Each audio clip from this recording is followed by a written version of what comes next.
Hello friends, on screen we can see that is a picture of who is he? Yes, he is nothing but he is the first Prime Minister of India, that is Pandit Jawaharlal Nehru. So let's move ahead with another slide. So as I told you, what is the reference over here, because as far as this Robert Frost is concerned, Pandit Nehru got inspired from the writing of Robert Frost. So Robert Frost was very valuable person for Pandit Jawaharlal Nehru. He followed so many things from his writing. He is Robert Frost. This particular person is a very well-known figure in English literature. First of all, he awarded with Chancellor Gold Medal in 1829. When he was in just 13 of his age, so he just did it. He achieved this thing. It is, as we saw, generally it is not possible to achieve such type of achievement in very short period of time, but he did it. Even as far as his knowledge is concerned, his poems are concerned, he got well known in England, and his big stained glass portrait in Library of London in Trinity College. Even he declared as Poet Laureate of England in 1850. Poet Laureate is nothing but it is the very good position of name and fame. Such type of person is there who is very good figure in English literature. That particular person was having donation from government year by year. Even one more achievement was there for Robert Frost. His statue was there still. We can find out that such type of statue is there in Trinity College, Cambridge. He was honored with the statue in Trinity College.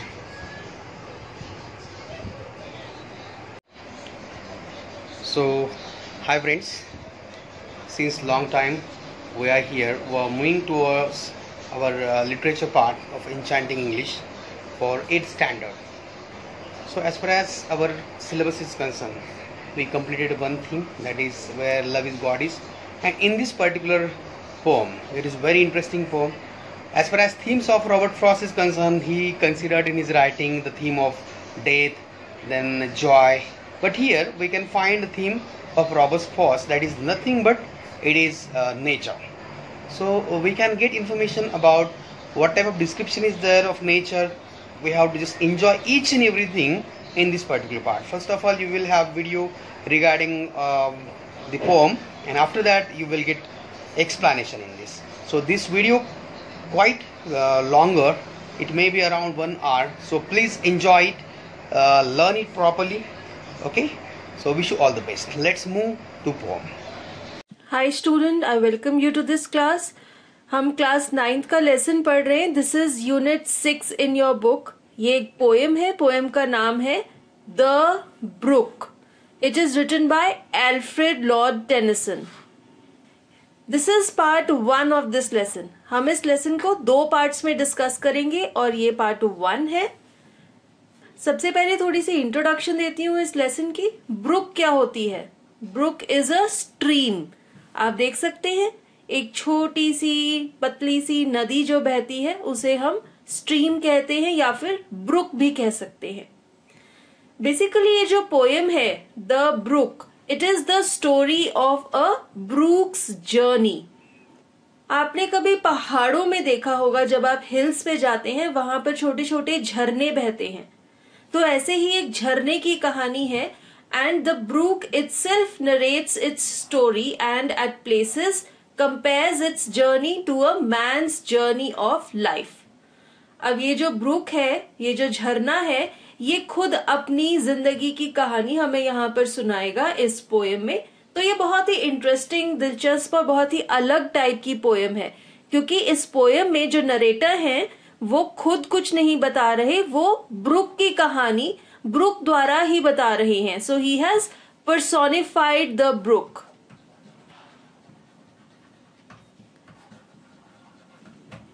Book जो कि एक झरना है, वैसे कभी बोल नहीं सकता, लेकिन यहाँ पर वो अपनी कहानी हमें बता रहा है. That means it is talking to us, it is telling its story, and that is why हमारे पोएट ने इस ब्रुक को पर्सोनिफाई कर दिया है, इसे एक इंसानों जैसी क्वालिटी दे दी है कि ये ब्रुक भी बोल सकता है, बात कर सकता है, और बात करके हमें बताता है अपनी जिंदगी की कहानी, जो इसकी जर्नी है, जहां से ये ब्रुक शुरू होता है और फिर कैसे कैसे ये पहाड़ों, जंगलों, अलग अलग फूलों के बीच में से गुजरता हुआ, पत्थरों से टकराता हुआ, फाइनली अपनी डेस्टिनेशन जो कि एक बहुत ही बड़ी नदी है उस तक पहुंचता है।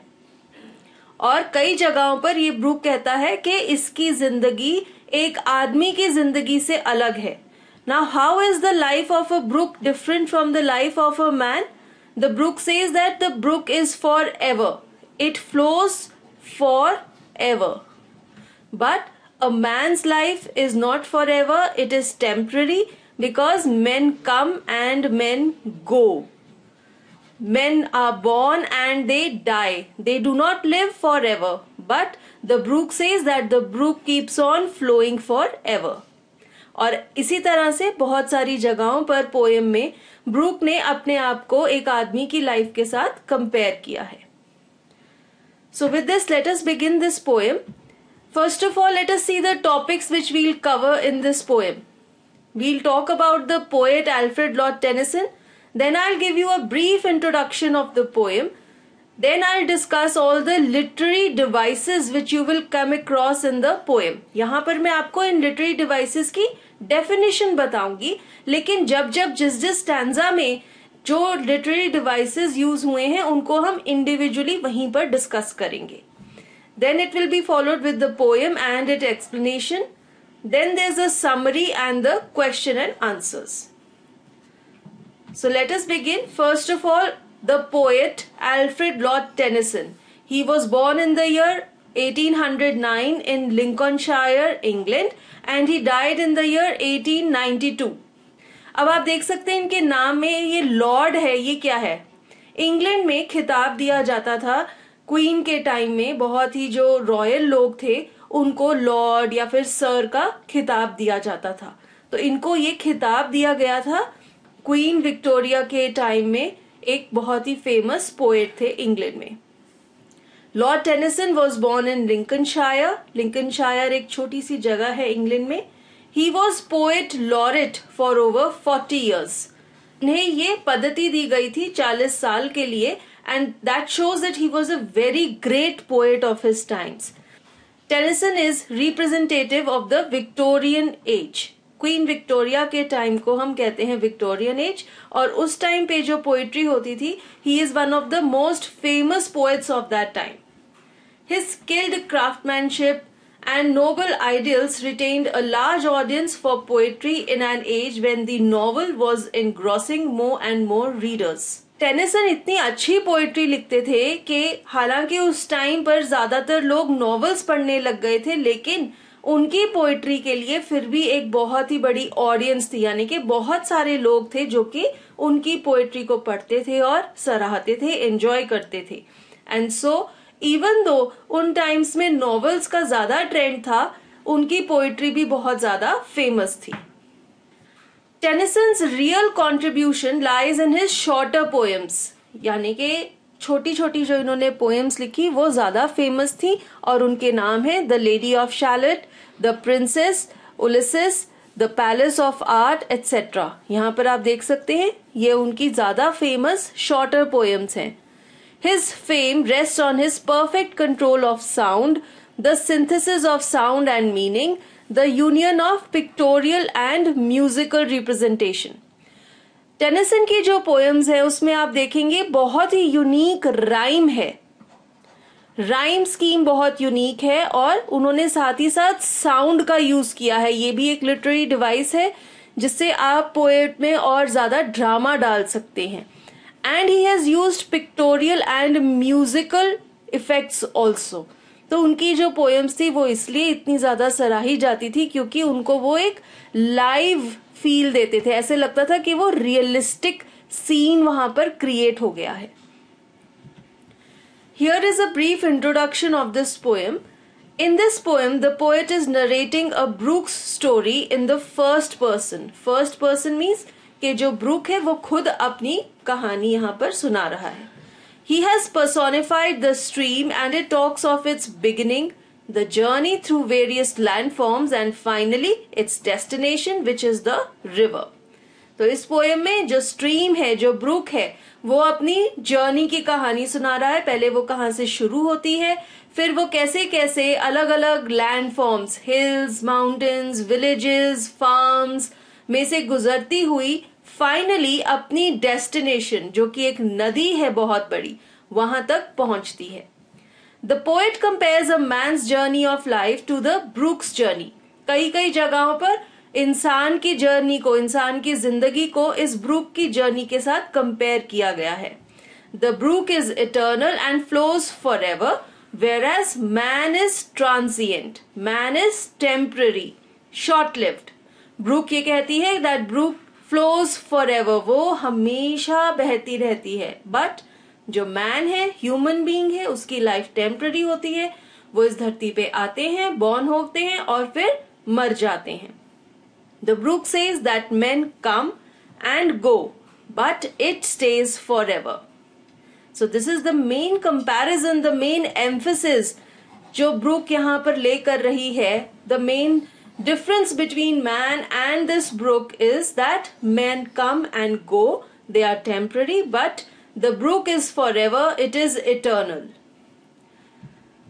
Now let us see the literary devices. इस पोएम में अलग अलग बहुत सारे literary devices यूज हुए हैं, poetic devices यूज हुए हैं, जिसकी वजह से पोएम में राइम, म्यूजिकल इफेक्ट, अलग अलग साउंड इफेक्ट्स आ रहे हैं.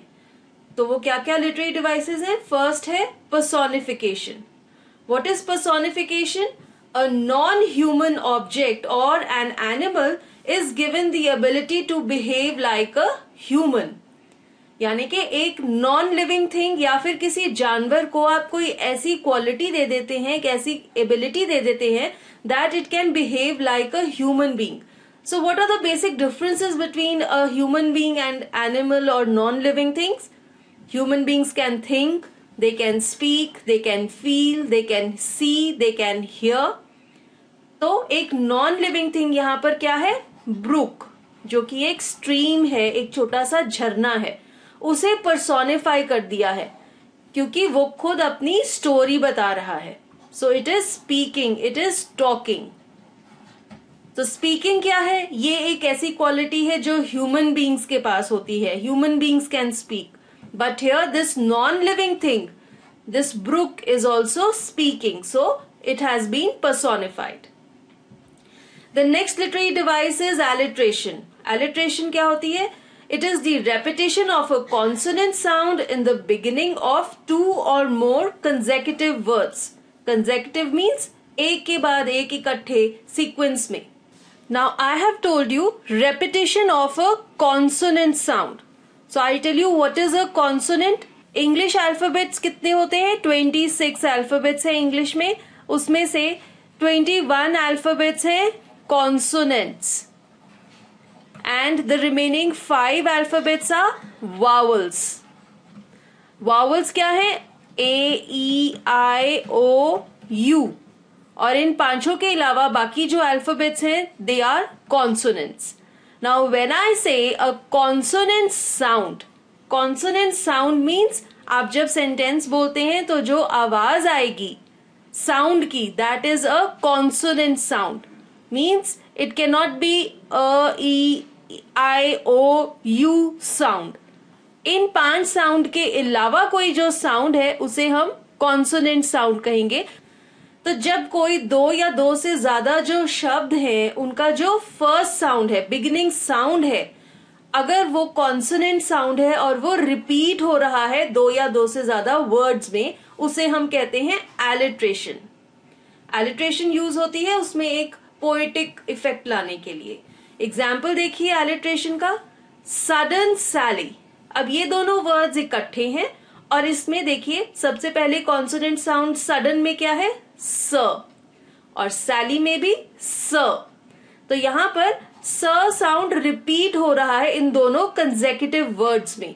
So this is alliteration. एक और एग्जाम्पल है मेन मे. men में सबसे पहले कॉन्सोनेंट साउंड आ रहा है म, एंड मे में कॉन्सोनेंट साउंड आ रहा है म. So here again these are two consecutive words and the consonant sound m is repeated in both of them. So this is also alliteration.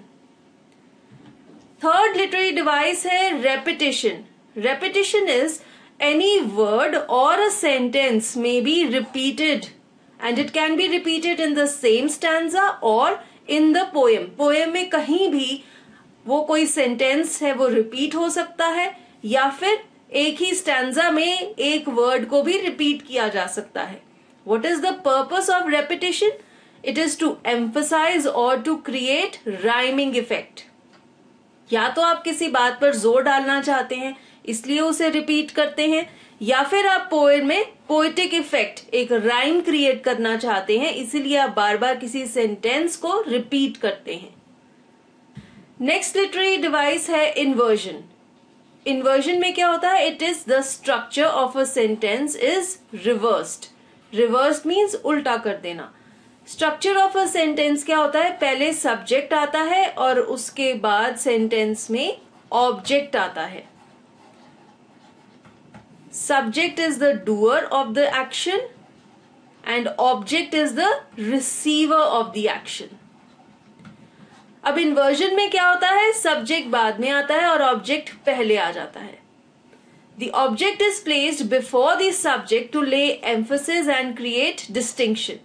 जब आप सेंटेंस को इन्वर्ट कर देते हैं यानी कि ऑब्जेक्ट को सब्जेक्ट से पहले लगा देते हैं तो वो सेंटेंस थोड़ा अलग हो जाता है, प्रोमिनेंट हो जाता है. और साथ ही साथ आप ऑब्जेक्ट पे जब जोर डालना चाहते हैं तब आप इन्वर्जन यूज करते हैं. एक और लिटरेरी डिवाइस है ऑनमैटपिया. ऑनमैटपिया क्या है? It is the use of sound words to create a dramatic effect. Sound words क्या होते हैं? ऐसे वर्ड्स जो कोई साउंड को इंडिकेट करते हैं, जैसे कि चैटर. चैटर क्या होती है? जब हम बात करते हैं और आवाज होती है हम उस आवाज को कहते हैं चैटर. बैबल, मर्मर, ये अलग अलग वर्ड्स हैं जो कि हमारी स्पीकिंग को डिफाइन करते हैं. बैबल मीन्स जोर जोर से बोलना, मर्मर मीन्स धीरे धीरे बोलना, चैटर मीन्स नॉन स्टॉप बोलते जाना. और भी साउंड वर्ड्स हो सकते हैं जैसे कि हम कह सकते हैं क्रोक. क्रोक क्या है? एक फ्रॉग की जो बोलने की आवाज है उसे क्रोक कहते हैं. फिर हम कह सकते हैं स्क्वीक. स्क्वीक भी एक साउंड है. ऐसे ही जो भी साउंड वर्ड्स हैं अगर उन्हें हम पोएम में यूज करते हैं, this is the literary device of onomatopoeia. Next literary device है anaphora. Anaphora is when the same word is repeated at the start of consecutive sentences. यानी कि एक के बाद एक दो सेंटेंसेस में सेम वर्ड रिपीट होता है at the beginning of the sentences. जैसे कि I bubble into, I babble on.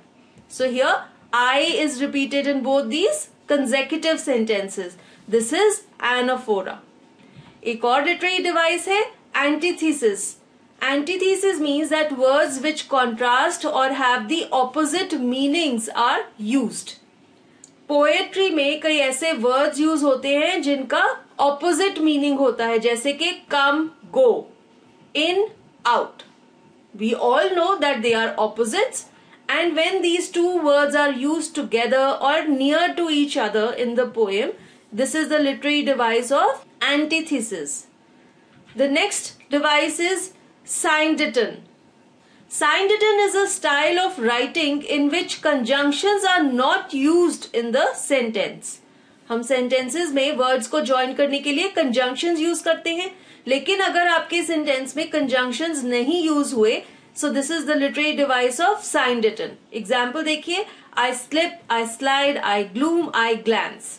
अब यहां पर कॉमास यूज हो रहे हैं बट एंड, बट, और ऐसा कोई भी कंजंक्शन नहीं यूज हो रहा. So this is the literary device syndeton.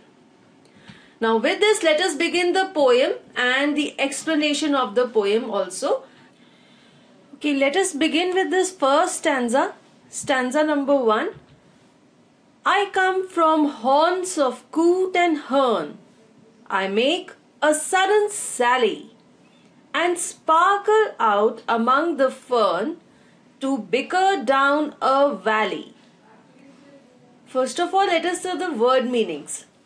Haunts का meaning है places which are frequently visited by someone. जब आप किसी जगह पर बहुत बार जाते हैं तो आप कह सकते हैं that this is my haunt. और यहां पर पोएट कहते हैं I come. So ये I कौन है? This is the brook.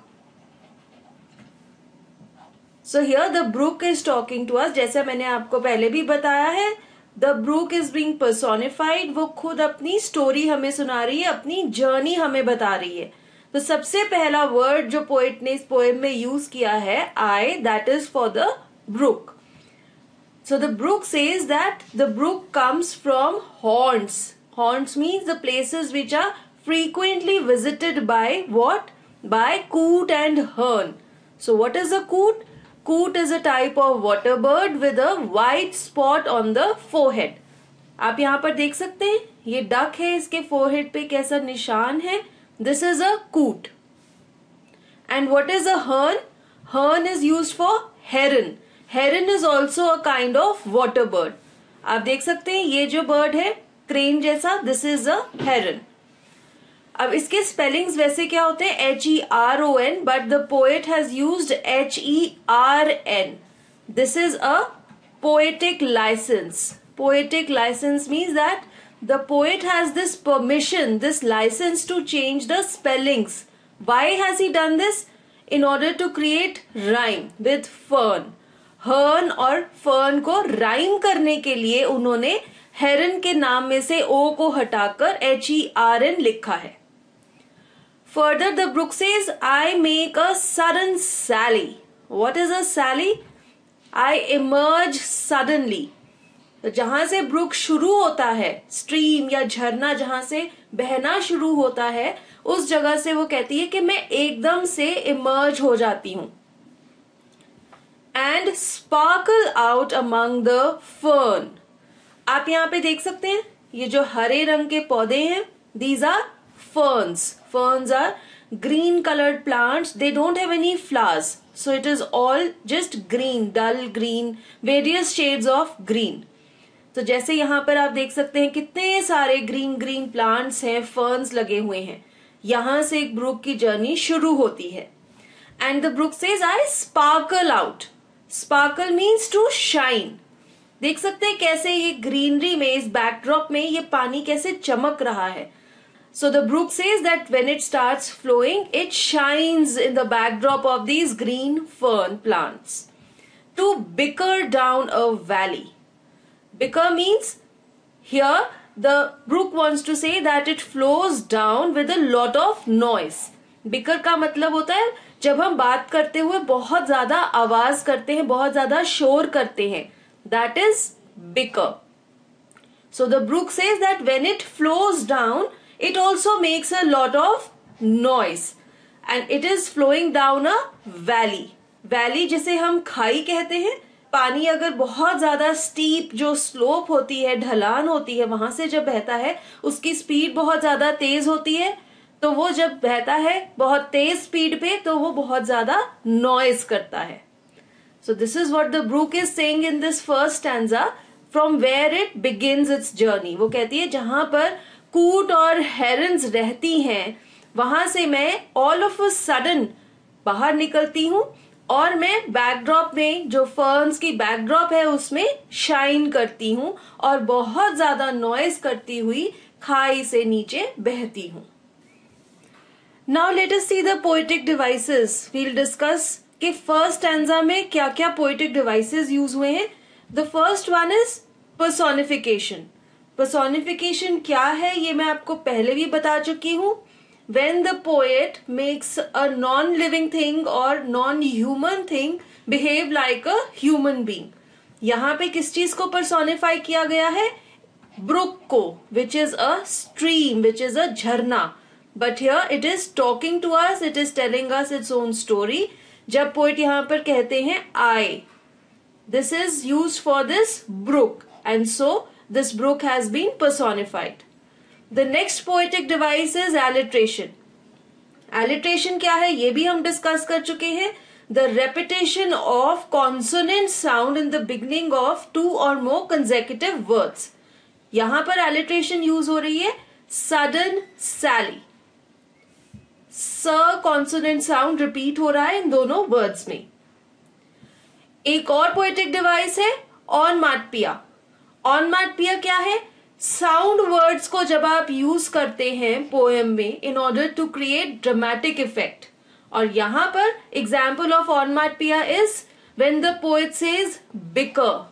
Beaker is the sound, it is the noise which is made when people talk. So this is an example of onomatopoeia.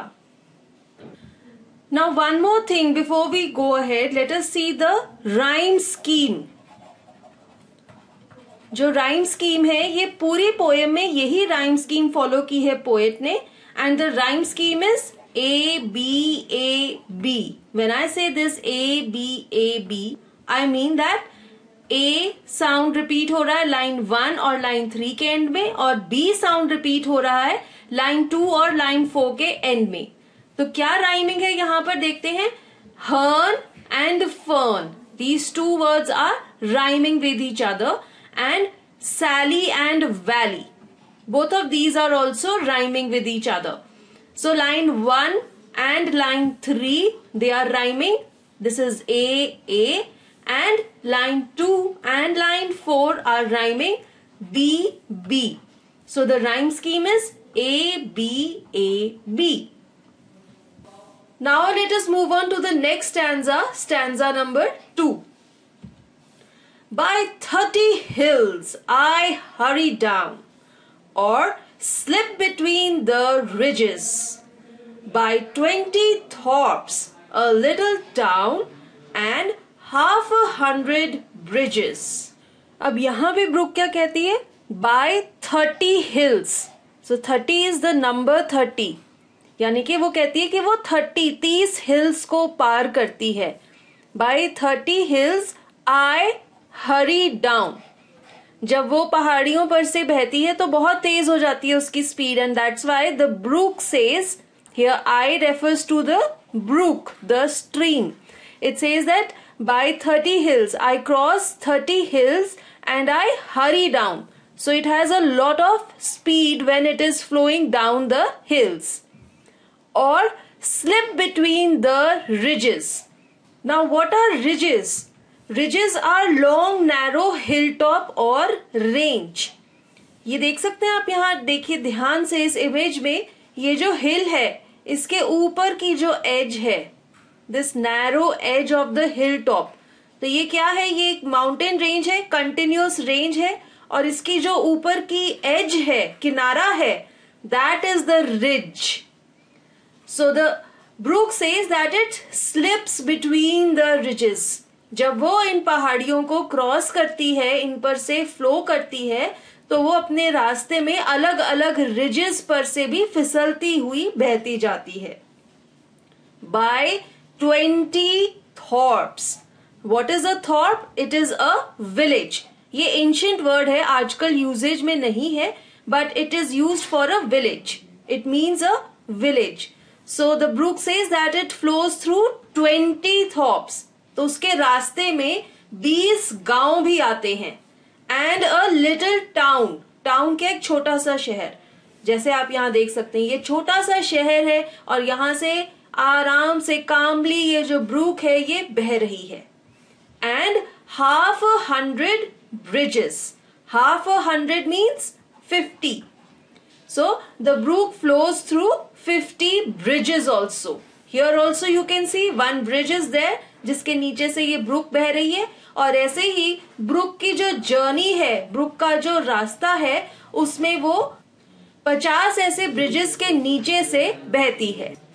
तो इस स्टैंजा में Brooke हमें बताती है कि वो अपने रास्ते में 30 हिल से नीचे बहुत तेज स्पीड पर बहती जाती है. रास्ते में जो रिजेस आती हैं, माउंटेन्स की टॉप्स आती हैं, उनमें से फिसलती हुई जाती है और उसके रास्ते में 20 विलेजेस आते हैं, एक छोटा सा शहर आता है और वो 50 ब्रिजेस के नीचे से बहती हुई चलती जाती है अपनी डेस्टिनेशन की ओर. Now let us see the poetic devices which are used in stanza number 2. The first poetic device is inversion. Inversion, what is inversion? I have told you earlier. In this, the structure of the sentence is reversed.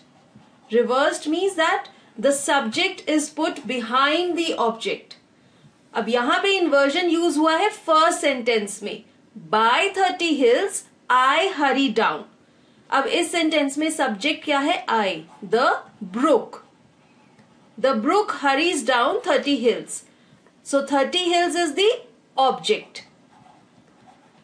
Now the poet wants to lay stress on the object and so he has used inversion. उन्होंने object को subject से पहले रखा है. So when he says by 30 hills I hurry down, this is an inversion. The next poetic device is alliteration. Alliteration अब तो हमें अच्छे से पता है. What is alliteration?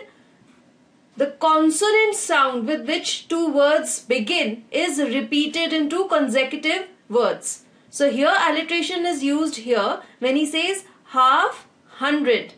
तो यहाँ पर her sound repeat हो रहा है इन दोनों words में, half 100. इस स्टैंजा 2 में भी वही राइम स्कीम फॉलो हो रही है जो हमने स्टैंजा 1 में डिस्कस की थी. Let us discuss it once again.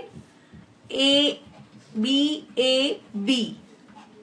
Here down town, both of them are rhyming and ridges bridges, ये दोनों भी राइम कर रहे हैं.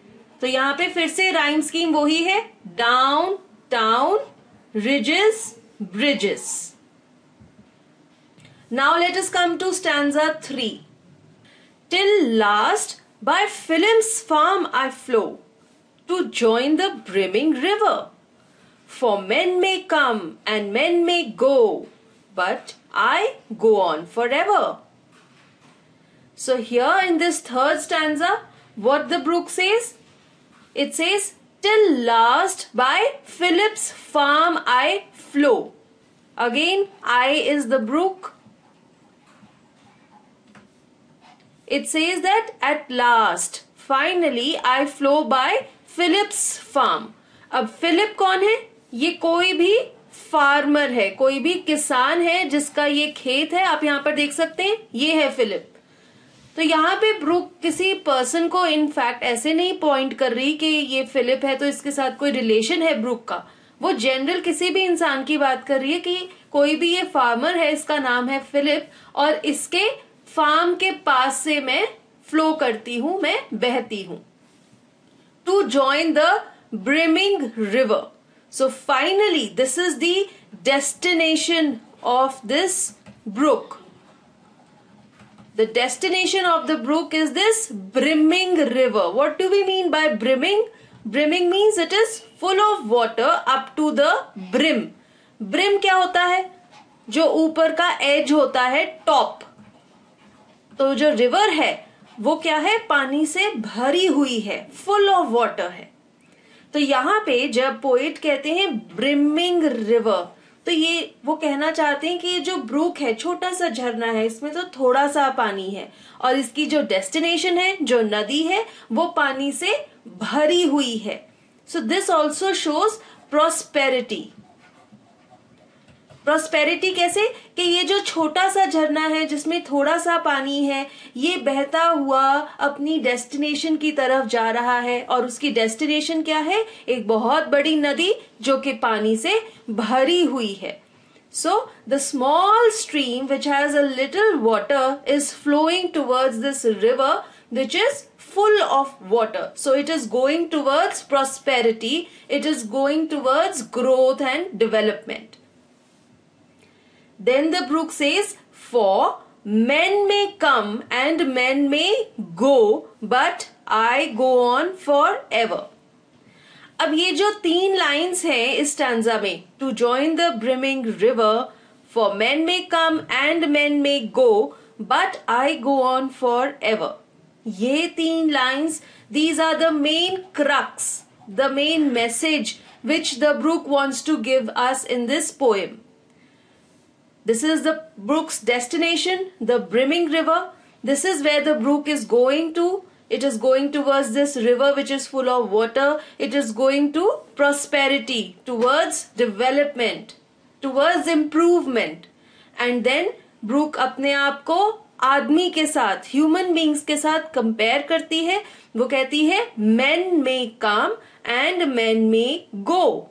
Men come with their birth and they go away from this earth with their death. So men are short-lived, they are temporary, they are for time being, they are not forever, they are transient. But I is the Brook again. The Brook says, but I go on forever. So the Brook says that I am eternal, I flow forever, I am unending, I never stop. So this is the main comparison which the poet wants to highlight between the Brook and between human beings. Men are mortal, they are temporary, they come on this earth with their birth and they go from this earth with their death. But the Brook flows forever. It is eternal. It never ends. And that is why these 3 sentences, these 3 lines will be repeated many times in this poem in order to emphasize, in order to lay stress on this thing that the Brook is forever whereas man is transient. Now let us see the poetic devices which are used in the 3rd stanza. The first one is inversion. Inversion हमें देखने को मिलती है sentence number 1 में. Till last by Philip's farm I flow. So Philip's farm is the object and I is the subject. Again ये जो Brook है ये इस चीज को emphasize करना चाहती है Philip's farm को, और इसीलिए पोएट ने ऑब्जेक्ट को सब्जेक्ट से पहले लगाया है. उन्होंने इन्वर्जन यूज की है when he says till last by Philip's farm I flow. नहीं तो जो नॉर्मल सेंटेंस होता है जिसमें हम सब्जेक्ट पहले यूज करते हैं, हम कहेंगे I flow till last by Philip's farm, object यानी कि रिसीवर बाद में. लेकिन यहां पर in order to lay emphasis on the object we have used inversion. एक और पोएटिक डिवाइस है alliteration. Alliteration is the repetition of consonant sound in the beginning of 2 or more consecutive words. In this stanza we can see alliteration when he says men may. Here the consonant sound m is repeated in both these words. Men may. म sound repeat हो रहा है. Again यहाँ पर same alliteration है men may. The next poetic device is repetition. Repetition क्या है? एक तो repetition है, आप देख सकते हैं ये 2 words repeat हो रहे हैं, men may. So this repetition is of these 2 words.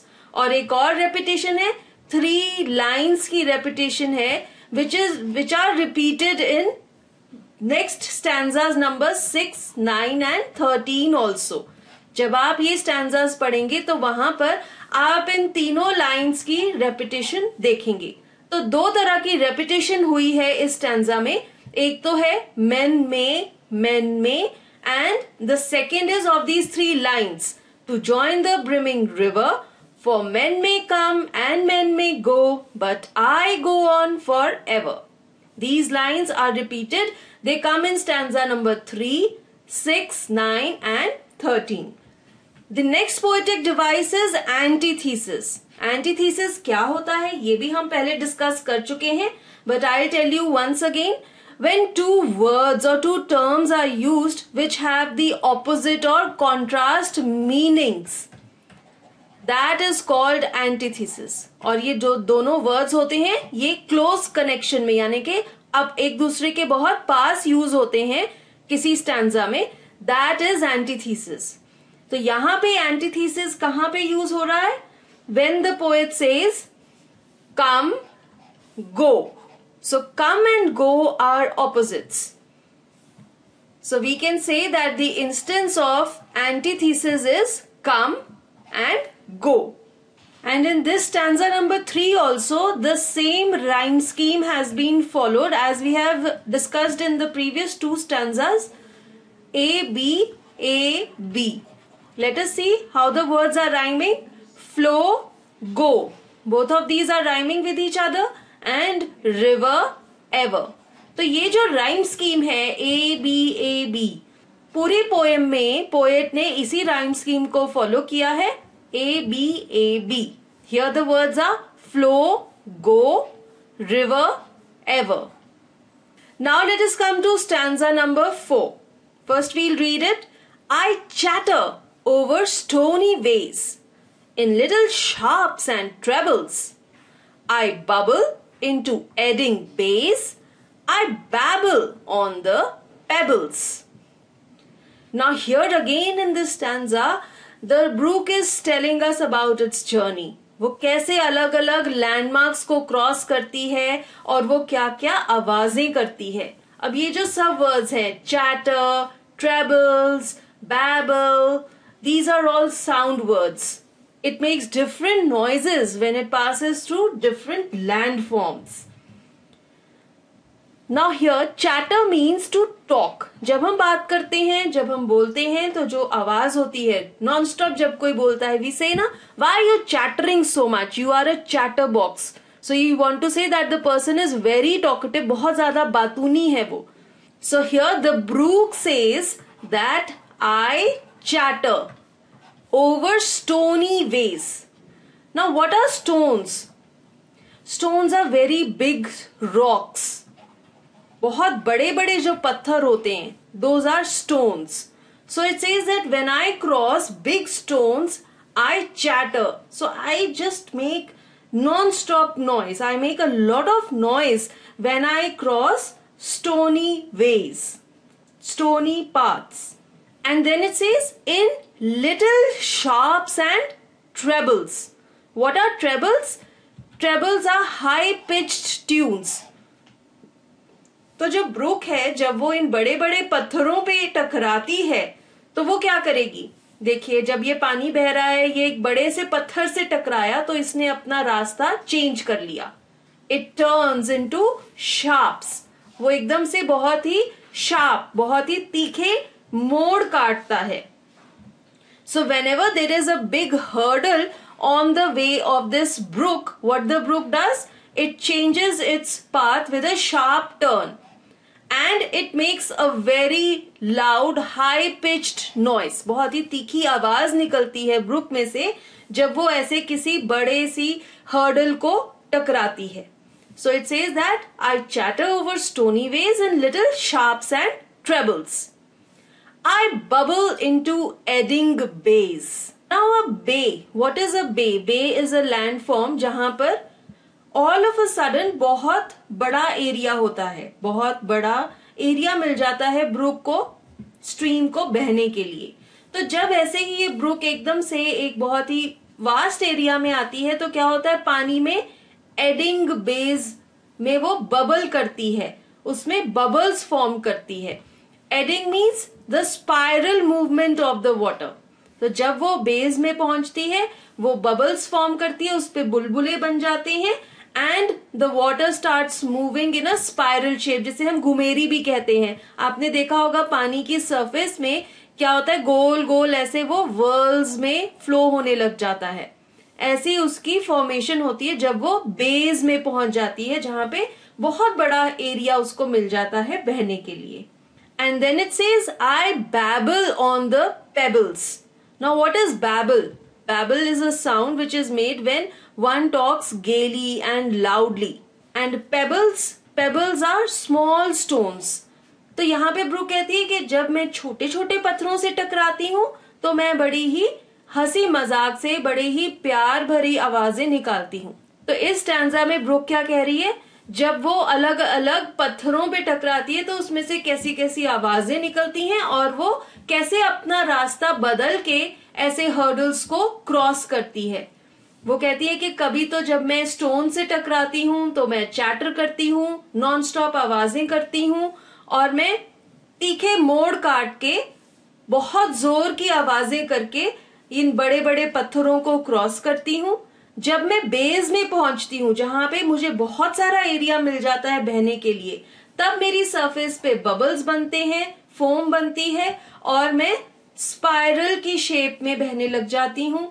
और जब मैं छोटे छोटे पत्थरों से टकराती हूँ, तब मैं बहुत ही हंसी मजाक और प्यार भरी आवाजें निकालती हूँ, जैसे दो लोग आपस में चहकते हुए बातें करते हैं।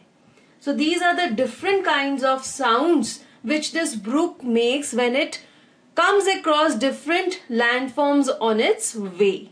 Now let us see the poetic devices which have been used in this stanza. The first one is onomatopoeia. Onomatopoeia is the usage of sound words. And there are many sound words which we can come across in this stanza. They are, when it says chatter, trebles and babble. All these three are sound words. Chatter क्या होती है? Non stop बोलने की आवाज. Treble क्या है? एक बहुत ही हाई पिच्ड आवाज. और बैबल क्या है? एक बहुत ही सॉफ्ट और हैप्पी आवाज. The next poetic device is anaphora. Anaphora is when the same word is repeated in the beginning of two or more consecutive sentences. अब यहाँ पे anaphora यूज हो रहा है when the brook says I bubble into adding bays, I babble on the pebbles. तो यहाँ पे I repeat हो रहा है इन दोनों sentences में. This is anaphora. Now let us discuss the rhyme scheme which has been used in this stanza. Again वही rhyme scheme follow हो रही है जो सारे stanzas में use हुई है. A, B, A, B. Here the words are ways and bays. ये दोनों आपस में rhyme कर रहे हैं. And then the next set of words is trebles, pebbles. Both of them are also rhyming. So it is very unique. इस poem में, पूरी पोएम में, जैसे कि मैंने आपको पोएट की इंट्रोडक्शन में भी बताया था, he is known for this. The way he has used rhyme effect in this poem, this is very prominent and it gives a musical effect to this poem. Now let us move on to the next stanza, stanza number 5. With many a curve my banks I fret, by many a field and fallow, and many a fairy foreland set, with willow weed and mallow. अब इस stanza में Brooke क्या कह रही है? With many a curve my banks I fret. Curve क्या है? जो ट्विस्ट एंड टर्न्स होते हैं ब्रूक के, आपने देखा होगा कभी कोई भी नदी या झरना बहता है, वो ऐसे ट्विस्ट एंड टर्न करके बहता है. इट डजंट फॉल और it doesn't flow in a straight line. It has many curves. It has many twist and turns, जिसे हम मियांडर भी कहते हैं. मियांडरिंग मीन्स जो झरना है, जो ब्रूक है या कोई नदी है, कोई भी फ्लोइंग वाटर बॉडी है, वो कभी भी सीधी लाइन में नहीं चलती, कभी सीधी लाइन में नहीं बहती. It has many twist and turns which we can call curves, और we can say that it is meandering. So the brook says it has many such curves, and when it curves, जब वो मुड़ती है, my banks I fret. Banks means the edges of the brook. जो नदी या झरने के किनारे होते हैं, ये देख सकते हैं आप, ये किनारा है इस झरने का, इस ब्रूक का. This is a bank.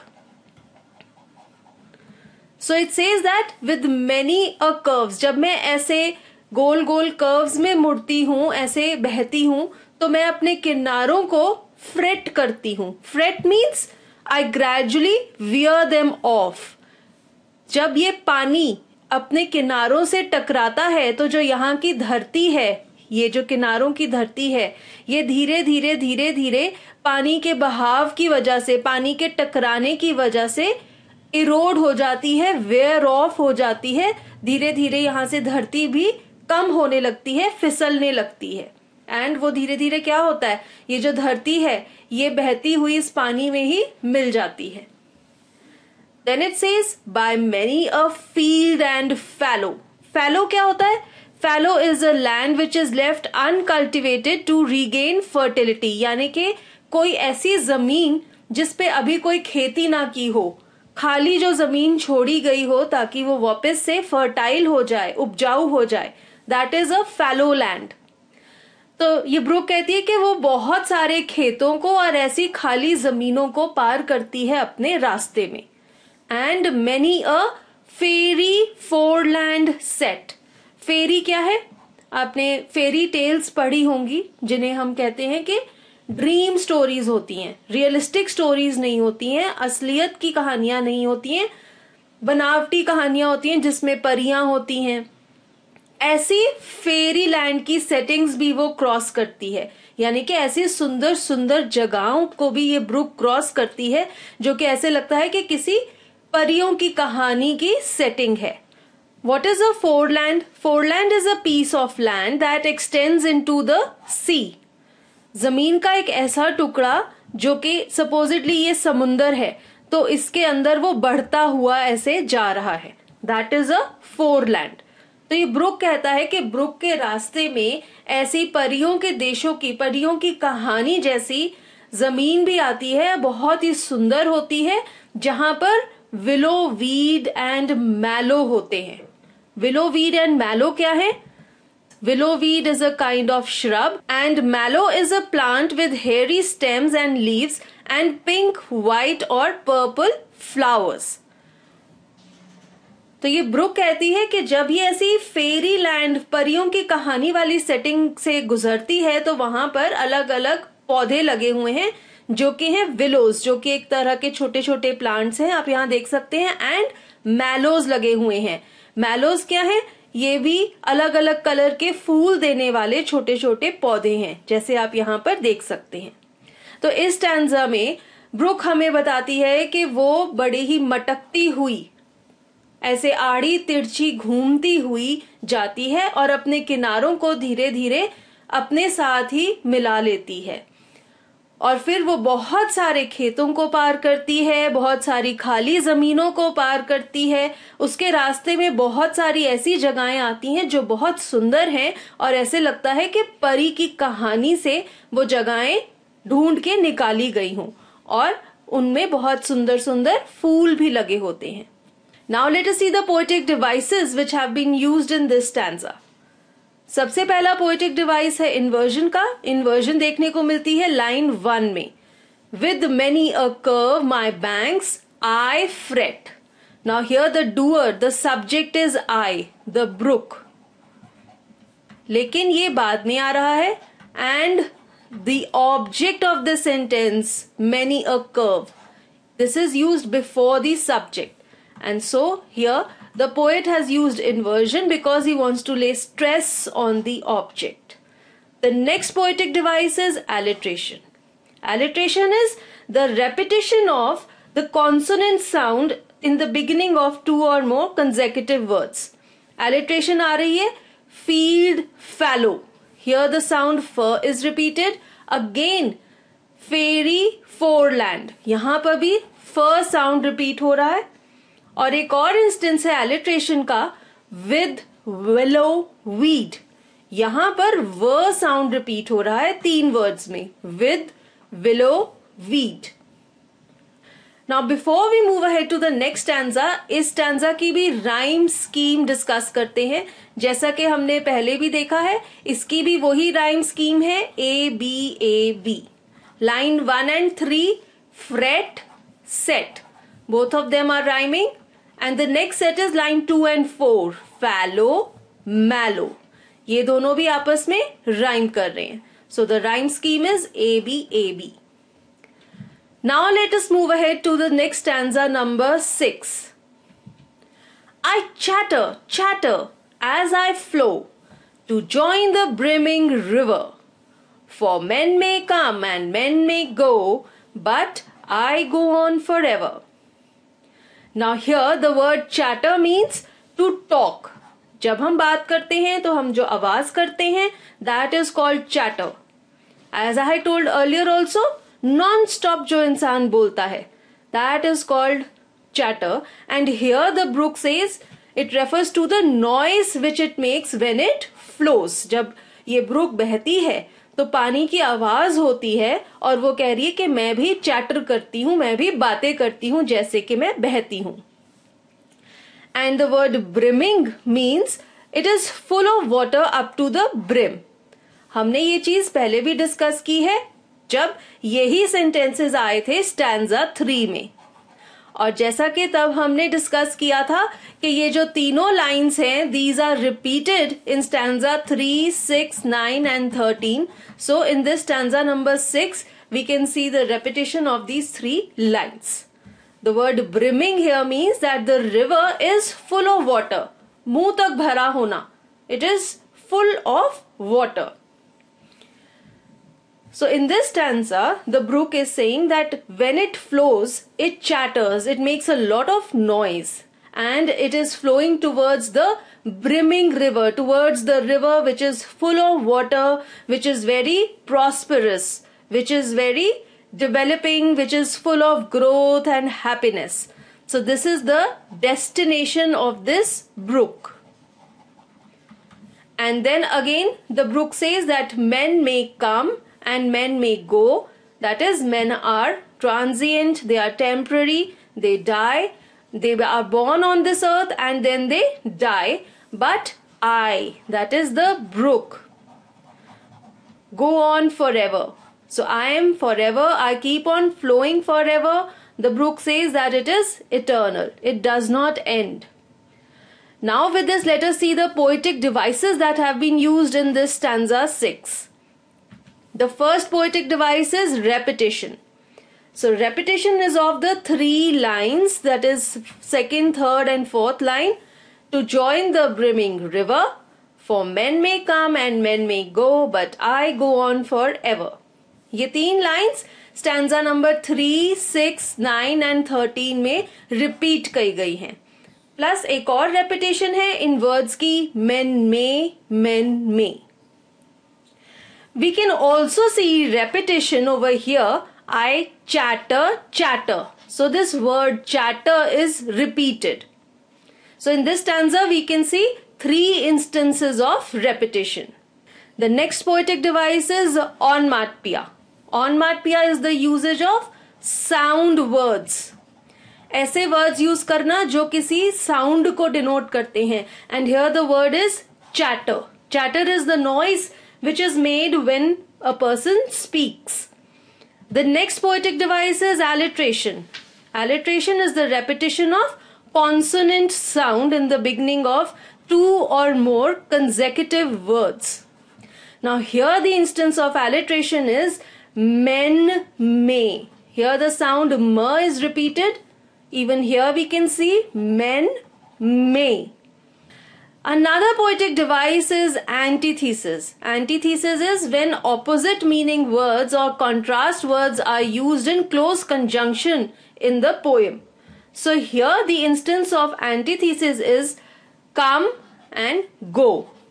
Both of them are opposite. Come means ana and go means jana. So this is the usage of the poetic device of antithesis. Now I'll discuss the rhyme scheme of this stanza. Again it is the same, A, B, A, B. Line number 1 is flow and go. ये दोनों आपस में rhyme कर रहे हैं. Flow, go. And then line number 2 and 4, river, ever. ये दोनों भी rhyme कर रहे हैं. So the rhyme scheme is A, B, A, B. Flow, go, river, ever. Now with this, the part 1 of this lesson comes to an end. The remaining poem you can see in part 2. Thank you.